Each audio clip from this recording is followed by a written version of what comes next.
दोस्तों, एक लड़का कई सालों से दुबई के अंदर काम करता है और इसी बीच उसकी शादी हो जाती है। लेकिन शादी के बाद जब फिर वो वापस दुबई जाता है तो अपने पत्नी के बिना उसका दिल ही नहीं लगता। वो हमेशा के लिए वो काम छोड़कर अपने देश वापस जाना चाहता था ताकि वो अपने खूबसूरत पत्नी के साथ अपना वक्त बिता सके। लेकिन दोस्तों, इससे उस कंपनी का बड़ा नुकसान होने वाला था। फिर कंपनी वालों ने एक आइडिया लगाया कि उसकी पत्नी को ही वहां पर बुला लिया ताकि वो अपनी पत्नी के साथ भी रह सके और उनका काम भी होता रहे। लेकिन दोस्तों, कहते हैं कि आप कितना भी पैसा कमाओ लेकिन कभी भी अपने पत्नी को दुबई में या गल्फ कंट्री में लेकर नहीं जाना चाहिए, क्योंकि वो वहां पर सुरक्षित नहीं रह पाती हैं। दोस्तों, उसे भी इस बात का हमेशा डर लगा रहता था और एक दिन जब उसके मालिक की नज़र उसके पत्नी पर पड़ती है तो दोस्तों, वो उसका दीवाना हो जाता है। बहुत ही रोचक कहानी, बहुत अद्भुत कहानी है दोस्तों।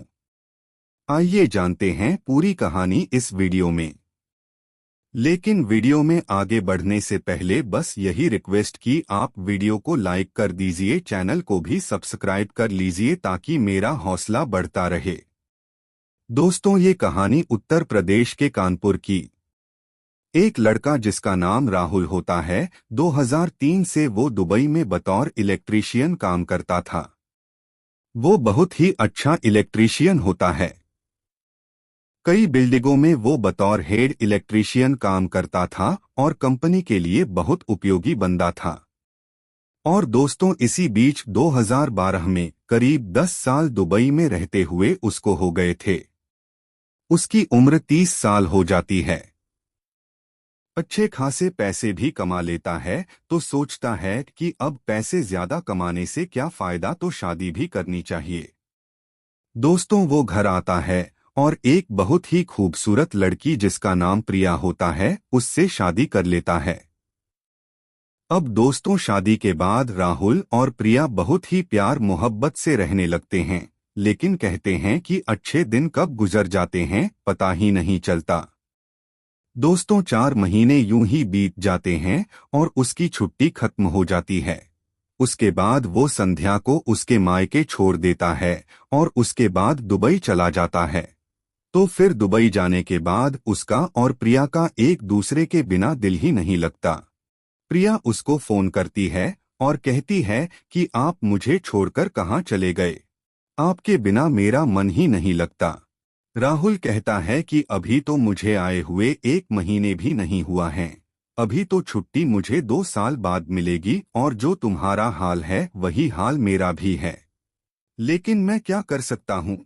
प्रिया कहती है, मैं कुछ नहीं जानती, कैसे भी करके तुम आओ मेरे पास, मैं तुम्हारे बिना नहीं रह सकती। दोस्तों, फिर वो सोचता है कि आज सही बात है, 30 साल की मेरी उम्र हो गई है, अब तो मैंने शादी की है और अब मैं इतना पैसे कमाकर भी क्या करूंगा जब अपने पत्नी को ही टाइम ना दे पाऊं। दोस्तों, वो अपने मालिक से कहता है कि मैं अब घर जाना चाहता हूं, मेरा हिसाब कर दीजिए। तो दोस्तों, क्योंकि वो 10 साल से काम कर रहा था, उसके फंड वगैरह भी कट रहे थे। 2-2.5 लाख रुपए या 3 लाख रुपए उसके बन रहे थे। उस हिसाब से सोचता है पैसे आसानी से मिल जाएंगे, मैं घर जाऊंगा, वहीं पर कुछ काम करूंगा। लेकिन दोस्तों, उसका यह रास्ता इतना आसान नहीं होता है। अब दोस्तों, राहुल मैनेजर से कहता है कि मैं यह काम छोड़ना चाहता हूं, तो मैनेजर जो उसके शेख होते हैं उन शेख से कहता है कि एक ऐसा बंदा है, उसकी शादी हो गई है, अपनी पत्नी के लिए अपने घर जाना चाहता है, लेकिन वो हमारे लिए बहुत उपयोगी बंदा है क्योंकि इलेक्ट्रीशियन में उसका कोई जवाब नहीं है, वो नहीं रहेगा तो हमारा बहुत काम फंस जाएगा। फिर शेख कहते हैं कि फिर कैसे भी करके उसको रोको, एक काम करो, उसकी पत्नी को ही यहाँ पर बुला लो।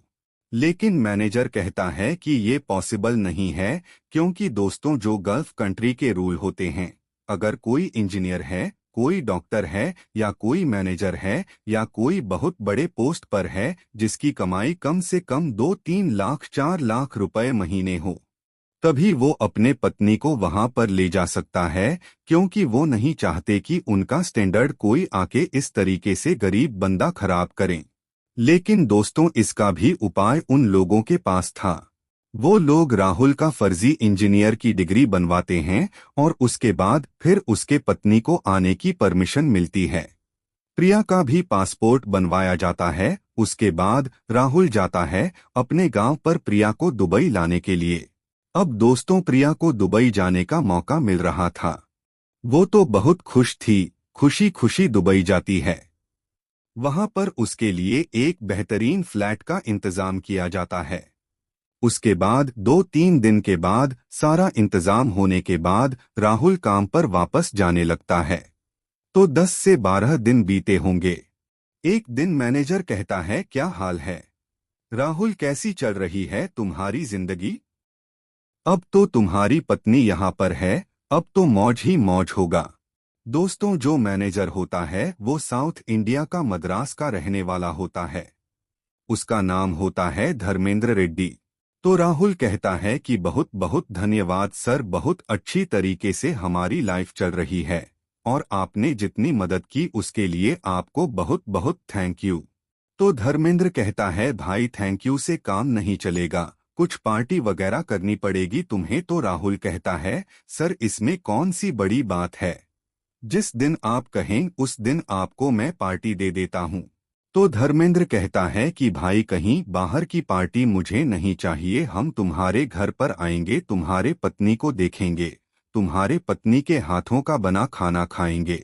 अब दोस्तों, जब राहुल ये बात सुनता है तो डर जाता है, क्योंकि उसने सुना था कि कोई भी अपनी पत्नी लेकर वहां पर जाता है तो उसको वहां के शेख वगैरह हड़प लेते हैं, उनके साथ बहुत गलत काम होता है। तो वो भी घबरा जाता है।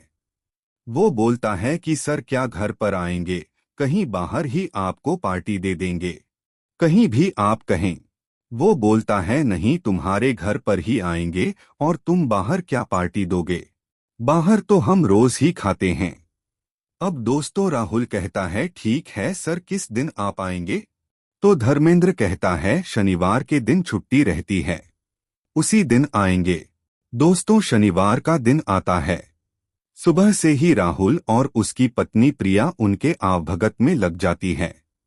कई तरीके के वो लोग खाना बनाते हैं और उसके बाद शाम को 8 बजे धर्मेंद्र रेड्डी और उसके साथ 2 और लोग उसके फ्लैट पर आते हैं और आकर हॉल में बैठ जाते हैं।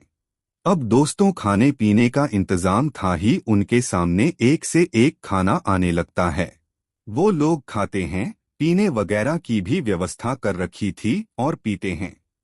रात 11 बजे तक पार्टी चलती है और इतने पीते हैं कि वो लोग नशे में हो जाते हैं। फिर जो धर्मेंद्र रेड्डी होता है वो कहता है, भाई राहुल तुमने तो यार अपनी पत्नी का मुंह ही नहीं दिखाया हमको। वो कहता है कि सर क्या देखेंगे, गांव देहात के कल्चर की है, उसको शर्म आती है, घूंघट में ही रहती है।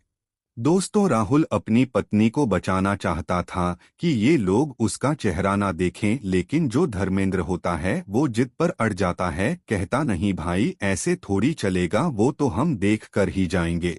अब दोस्तों, क्योंकि वो मैनेजर था, उसका मालिक था और 2 लोग थे, वो भी बड़े लोग थे, तो वो हार मान कर जाता है और प्रिया से कहता है कि चलो वो लोग तुम्हारा चेहरा देखेंगे। दोस्तों, प्रिया आती है और उनके सामने खड़ी हो जाती है। जब धर्मेंद्र देखता है तो देखता ही रह जाता है, कहता है, बहुत खूबसूरत पत्नी है तुम्हारी, काश ऐसी मेरी भी होती। जब ये बात प्रिया सुनती है, शर्मा जाती है। उसके बाद वो वापस जाने लगती है तो धर्मेंद्र कहता है, अरे रुको, कहाँ जा रही हो? अपने जेब से एक सोने की चेन निकालता है और प्रिया को देने लगता है। तो राहुल कहता है कि अरे सर रहने दीजिए, इसकी क्या जरूरत है? धर्मेंद्र कहता है, नहीं भाई, मुंह दिखाई दे रहे हैं। दोस्तों, जबरदस्ती प्रिया का हाथ पकड़ता है, उसके हाथ में वो चेन रख देता है। उसके बाद वो घर में चली जाती है। फिर उसके बाद ये लोग रात के 12 बजे उसके घर से निकलते हैं। उसके बाद अपने अपने ठिकाने चले जाते हैं और राहुल और प्रिया खाना पीना खाते हैं। उसके बाद प्रिया कहती है कि आज से इसको अपने घर पर मत लेकर आना। ये आदमी मुझे ठीक नहीं लगता और इस तरीके से मुझे बहुत डर लग रहा है। अब जो हुआ सो हुआ, आगे से ऐसा कुछ मत करना, मुझे बहुत डर लगता है।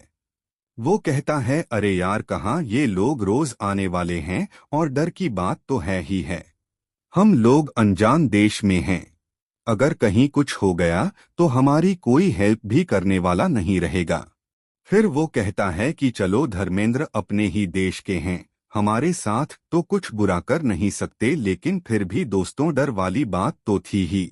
अब दोस्तों, फिर अगले दिन राहुल जब काम पर जाता है, धर्मेंद्र उससे मिलता है और कहता है, हाँ भाई राहुल, तुम्हारी पत्नी यार बड़ी दमदार थी और खाना भी बहुत अच्छा बनाया था उसने, तो अब हर सैटरडे को तुम्हारे ही घर खाना खाएंगे। दोस्तों, जब वो कहता है कि तुम्हारी पत्नी बहुत अच्छी है, राहुल बोलता है, थैंक यू सर, लेकिन मन ही मन उसे बुरा लग रहा था, लेकिन अब वो कुछ कह भी नहीं पा रहा था। अब दोस्तों, शनिवार को फिर वो खाने के लिए कह देता है। राहुल जो है असमंजस में पड़ जाता है, लेकिन वो घर पर आता है, प्रिया से कुछ नहीं कहता है क्योंकि प्रिया को बहुत बुरा लगता, वो भड़क जाती। दोस्तों, फिर अगला दिन आता है, संडे का दिन। धर्मेंद्र जो है बिना बताए प्रिया के घर पर पहुंच जाता है। डोरबेल बजाता है। प्रिया दरवाजा खोलती है तो सामने धर्मेंद्र को देखती है और जब उसको देखती है चौंक जाती है। कहती है, सर आप यहाँ पर, वो घर में नहीं है। तो कहता है कि मुझे पता है, वो साइड पे है, क्या तुम अंदर नहीं बुलाओगी मुझे? प्रिया डर जाती है, लेकिन वो जानती थी कि ये बहुत बड़ा आदमी है, अगर इससे कुछ मैं कहूंगी उल्टा सीधा तो क्या पता मेरे पति के साथ ही कुछ कर दे। वो दोस्तों अंदर चली जाती है। पीछे पीछे धर्मेंद्र भी चला जाता है। एक सोफे पर बैठ जाता है और उसके बाद प्रिया जो है वो डर जाती है। एक कमरे में जाती है और राहुल को फोन लगा देती है कि वो आदमी जो है घर में घुस आया है। राहुल कहता है कि वो कैसे वहां पर चले गए। कहती है, कैसे भी करके जल्दी आ। वो कहता है, मैं तो बहुत दूर हूं, लेकिन फिर भी आने की कोशिश करता हूं। अब तो फोन कट जाता है। प्रिया जो है फिर जाकर उसको देखती है तो धर्मेंद्र वहां पर बैठा रो रहा था। अब उसके समझ में नहीं आता। वो हैरान रह जाती है कि यहाँ पर बैठ के रो क्यों रहा है। वो उससे कुछ पूछती भी नहीं क्योंकि वो तो डरी रहती है। दोस्तों, 1 घंटा वहीं पर बैठकर रो रहा था, तब तक जो है वहां पर राहुल आ जाता है। तो राहुल जब उसको रोता हुआ देखता है, प्रिया कहती है, जब से आए हैं तब से ऐसे ही रो रहे हैं। वो जाकर पूछता है, सर क्या हुआ आपको, आप रो क्यों रहे हैं? तो दोस्तों, धर्मेंद्र रेड्डी और जोर से रोने लगता है। फिर वो पूछता है, सर आप यहाँ आकर क्यों रो रहे हैं, क्या बात है? तो दोस्तों अपनी कहानी बताता है, बोलता है, राहुल मेरे भी यार तुम्हारी पत्नी की तरह एक पत्नी थी, लेकिन उसने जो है दूसरी शादी कर ली क्योंकि मैं पैसों के पीछे भागता रहा। वो बार बार मुझे फोन करती रही कि तुम आ जाओ, तुम्हारे बिना मेरा मन नहीं लगता, मेरा दिल नहीं लगता। लेकिन मैंने पत्नी के बजाय पैसों को अहमियत दी और उसने दूसरी शादी कर ली। तो आज मेरे पास करोड़ों रुपए हैं, लाखों रुपए महीने कमाता हूँ, लेकिन आज मेरी जिंदगी भिखारियों जैसी है। तो राहुल कहता है, लेकिन सर आप यहाँ पर किस लिए आए, आखिर क्या काम है? तो कहता है कि मैं तुम्हारी पत्नी से पूछने आया था कि अगर तुम्हारी नज़र में मेरे लिए कोई लड़की हो तो मेरी भी शादी करवा दो। अब दोस्तों राहुल हैरान हो जाता है, कहता है, सर आपकी उम्र 41 साल की हो गई है, कौन सी लड़की आपसे शादी करेगी? तो प्रिया कहती है कि मेरी एक बहन है, तलाकशुदा है, 36 साल उसकी उम्र है, क्या अगर उससे आप शादी करेंगे तो मैं बात करती हूँ। तो धर्मेंद्र कहता है कि कैसी भी लड़की हो बस मेरी शादी करवा दो, क्योंकि घर पर भी मेरा कोई नहीं है, माता पिता थे, उन दोनों की मौत हो चुकी है, मैं अकेला पड़ गया हूँ, रिश्तेदार भी कोई मतलब नहीं रखते। तो प्रिया कहती है, ठीक है मैं बात करूंगी। दोस्तों उसके बाद वो अपने माँ से गांव में कॉल करती है, कानपुर में अपनी बहन से बात करती है और कई बार राहुल और प्रिया की धर्मेंद्र से बात होती है, मुलाकात होती है। अंत में लोगों को भी लगता है कि धर्मेंद्र वाकई में सही बंदा है। दोस्तों, प्रिया की बहन का नाम पिंकी होता है। धर्मेंद्र जो है इंजीनियर था, उसके पास डिग्री थी असली वाली, तो वो जो है पासपोर्ट बनवाता है पिंकी का और पिंकी को दुबई बुलाया जाता है।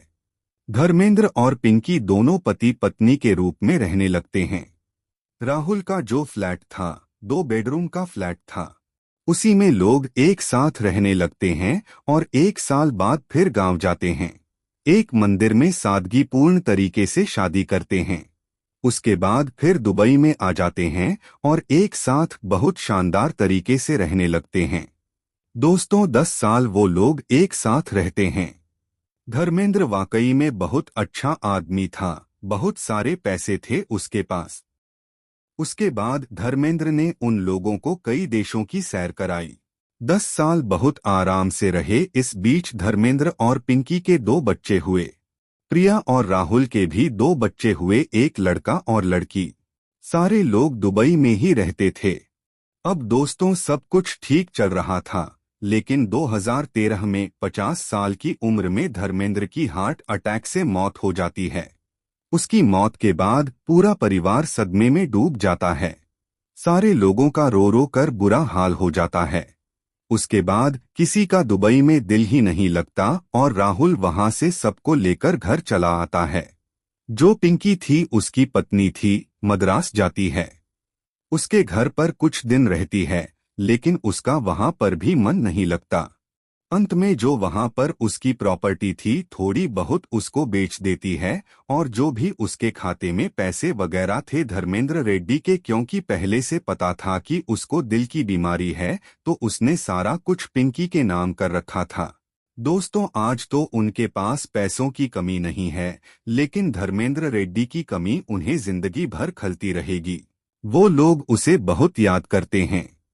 तो दोस्तों, ये रही कहानी। आप लोग कैसी लगी कमेंट करके ज़रूर बताएं, और अच्छी लगी हो तो वीडियो को अभी तक लाइक नहीं किया तो लाइक कर दीजिए और साथ ही चैनल को सब्सक्राइब कर लीजिए। फिर मिलेंगे अगले वीडियो में, तब तक के लिए जय हिंद, जय भारत, धन्यवाद।